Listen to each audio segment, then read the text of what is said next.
Assalamualaikum warahmatullahi wabarakatuh. Di sini dari kelompok saya dari kelompok 6 mewakili rekan saya dari kelompok kinerja pembangunan sumber daya manusia akan mempresentasikan hasil yang telah saya rangkum dari makalah dan beberapa jurnal. Dari anggota kita ada saya Ilham Hidayatullah, saya sendiri, dan Muhammad Sanjaya Kusuma, Faizal Apriliadi, dan Almiyasin Firdaus. Baik, untuk slide pertama pengertian kinerja SDM. Kinerja dan pembangunan sumber daya manusia dalam bidang pariwisata. Kinerja SDM adalah prestasi kerja atau hasil kerja baik kualitas maupun kuantitas yang dicapai SDM di satuan periode waktu dalam melaksanakan tugas kerjanya sesuai dengan tanggung jawab yang diberikan kepadanya. Berikutnya ada konsep kinerja sumber daya manusia. Yang pertama, kinerja individual. Kinerja individual adalah pencapaian serangkaian tugas oleh memakai teknologi sistem informasi.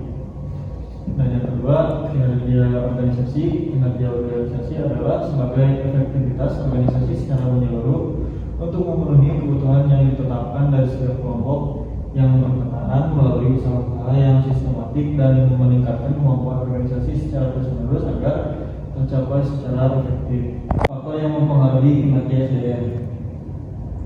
Yang pertama, kemampuan dan keahlian. Kedua, pengetahuan. Ketiga, rancangan kerja. Keempat, kepribadian. Yang kelima, motivasi kerja. Enam, kepemimpinan. Tujuh, gaya kepemimpinan. 8, budaya organisasi. Berikutnya ada tantangan global kinerja SDM. Yang satu, pertama, mudah menempatkan keterampilan yang tepat di tempat yang kita butuhkan dengan mengabaikan lokasi geografisnya. Dan kemudian diseminasi pengetahuan dan inovasi. Dan yang ketiga berikutnya, mengenali dan mengembangkan bakat secara global, dapat berfungsi secara efektif dalam sebuah organisasi global dan mengembangkan kemampuannya. Selanjutnya, dimensi dan indikator kinerja SDM.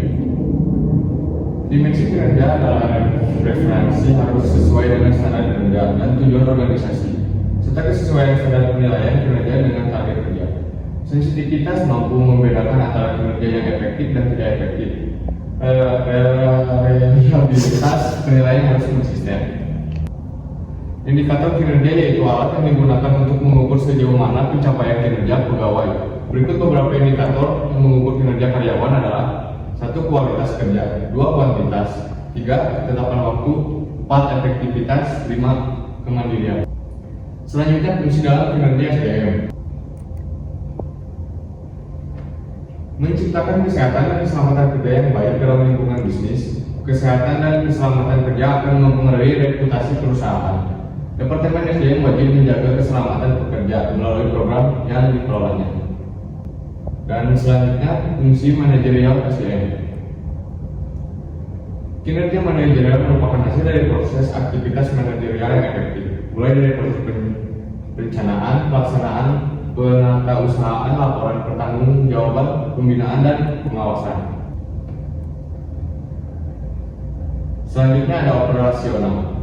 Kinerja operasional adalah sebuah kinerja tentang mutu aktivitas yang berhubungan dengan aliran dan perpindahan barang dari barang mentah dipasok sampai barang jadi sampai di tangan konsumen akhir. Dan selanjutnya ada tujuan.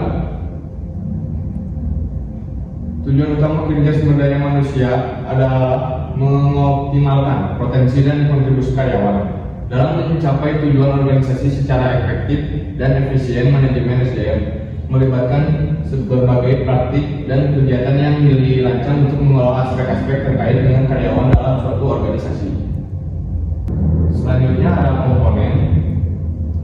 Komponen penilaian yaitu: 1. Mutu pekerjaan, kejujuran pegawai, inisiatif, kehadiran, sikap, kerjasama, keandalan, pengetahuan tentang pekerjaan, tanggung jawab, pemanfaatan waktu. Dan ada juga peranan.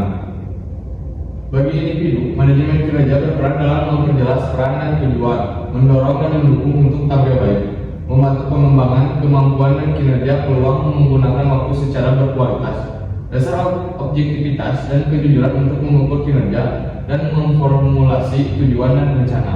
Dan yang terakhir, kesimpulan. Kesimpulan, kinerja sumber daya manusia dapat bervariasi tergantung pada faktor-faktor seperti rekrutmen, pengembangan karyawan, dan manajemen talenta. Evaluasi secara teratur dan peningkatan proses HR dapat membantu mencapai efisien dan produktivitas yang lebih baik dalam organisasi. Terima kasih. Mohon maaf bila ada kekurangan.